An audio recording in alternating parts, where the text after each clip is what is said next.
Teck, Reza. Hey, congratulations on your new series, The GOAT. Thank Thank you. Thank you. you. Or should I say gracias? Yes. So let's start off with that easy question is, why do you want to be a part of this series, The GOAT? Tech. Well, it's the first of its kind. You know what I mean? You always want to be the groundbreaker. It seemed like a fun show. And to be honest with you, I didn't have nothing else to do. So, those are two, three great answers. I think those are pretty good answers. But no, seriously, with a good franchise, with Amazon Freevee, it's always good to get on a network or a production like that. And you want to have some fun in your life. You know what I mean? This is a fun show. Who wants to sit at home being bored? So anytime the phone rings and they offer you a groundbreaking experience, I mean, you can't say no. So that was my answer. Reza? So for me, I was eliminated in first place on the traders. My road was redemption only. So when the opportunity came up to work with Amazon and amazing producers, this was such a phenomenal production. I've done 9 seasons of Shahs, multiple other shows. I was like, are we making a Hollywood blockbuster here? I'd never seen so many cameras. The crew was so professional. I couldn't wait to be a part of it. Yeah. And the house is amazing. The house is banging. Banging. Yeah. I was gonna say that house is amazing, it's so big, and I can't believe that they actually put all you guys in the same room. Yeah, yeah, yeah. We had a fun experience, but I think for me, that's another part of why I want to do these shows because you get to meet new people. You know what I'm saying? Rez is my guy now. You make these form these friendships along with your alliances, and hopefully the friendships will last, forever. And then even if we don't see each other a year from now or 2 years from now, you'll still have that connection with someone that you met. That's a great person. So again, that's what I like to do them so I can meet new people and have new experiences. Was there anybody on this cast that you actually surprised you when you met them in real life?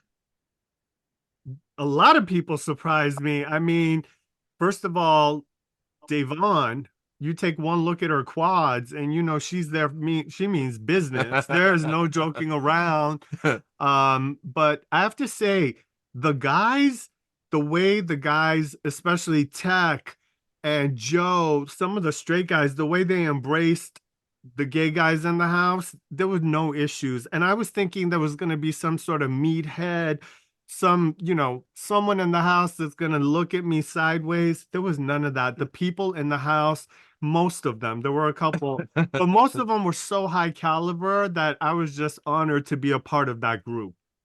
I mean, yeah, for me, everybody, I liked everybody. And to your point, I grew up on to your point, let me say it again. To your point, I came up on the real world. So, we're used to like having a multitude of people, different races, different ethnicities, different sexualities, you know what I'm saying? So for me, it ain't nothing but a big old party, you know what I'm saying? So I just wanted to meet new people, make some new friends and enjoy myself. And for me, I think everybody in the house was pretty cool. I learned something from everybody. I didn't get a chance to spend a lot of time with certain people that I wanted to, Tayshia. But other than that,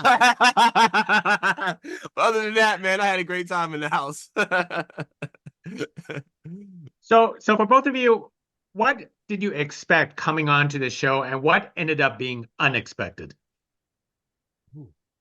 I had no expectations. I was eliminated first on the last show I was on. So for me, everything seemed amazing.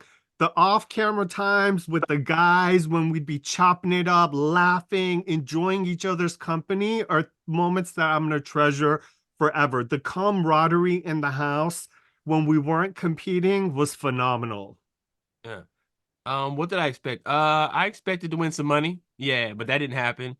But what did I find unexpected? How fun it was. It was really fun. I mean, we're in our 30s, 40s, 50s, I don't know, I mean, Jill's in her 60s. 60s, and we had fun. Like we were like at a camp, like we were like 18, campers, you know what I mean? Like in our teens and stuff like that. So I didn't expect to have so much fun. A, just the camaraderie, like you said, and then B, the games were pretty fun. Like the challenges that we did were fun. So I didn't expect to have as much fun as we did. So that's for me, that's my answer. And Tech is a brilliant comedian. Daniel Tosh is a brilliant comedian. Thank you. CJ is very funny. And to be You're funny. You're a thank you. comedian. You're a brilliant comedian. I appreciate you to Yeah. be in a house as someone who loves to laugh and loves to make people laugh. Being in a house with a bunch of people with sharp wit and amazing sense of humor was really cool. Now this motherfucker can tell a story. Can we cuss? Yes. This MFer can tell a story. You gotta hear this. He can tell us. He can hold the room. I'm telling you, he got it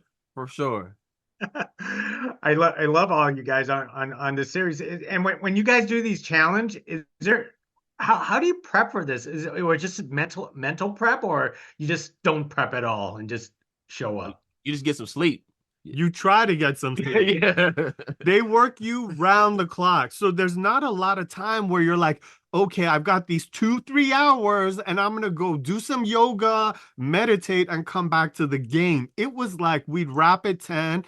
You try to get as much sleep as you could, wake up so you can nourish yourself a little bit. And it was get in your outfit and let's go. Yeah. And you really can't prep on something you don't know what you're gonna do. You know what I mean? Like the challenges are like so outlandish. You never know what you're gonna do the next day. So again, you try to get some sleep and try to get your coffee in you or try to hydrate. But other than that, there's really nothing you can do. Show up with a positive attitude. That's it. So now off times or on camera or off camera, do strategies usually go thrown out the window? Some of ours did because we thought some people that we were working with were staying on board with the strategies. But then you find out, like, the evil warlord, aka Devon, and her little old minion, the schmatas lady, Jill Zarin, they were literally nonstop plotting and scheming. We had a pool party. These two were off to the side plotting and scheming. Yeah, so I mean, yeah, you have to keep your guard up, stay on your P's and Q's. Definitely. When you're off camera, you're not off camera because you're mentally playing the game. So you always gotta be on point. Always gotta be on point. Well, that's what makes the GOAT so fun. So, you know what? Can't wait for everyone to actually check it out and see who's the GOAT in the end. Thank you so much. Thank you.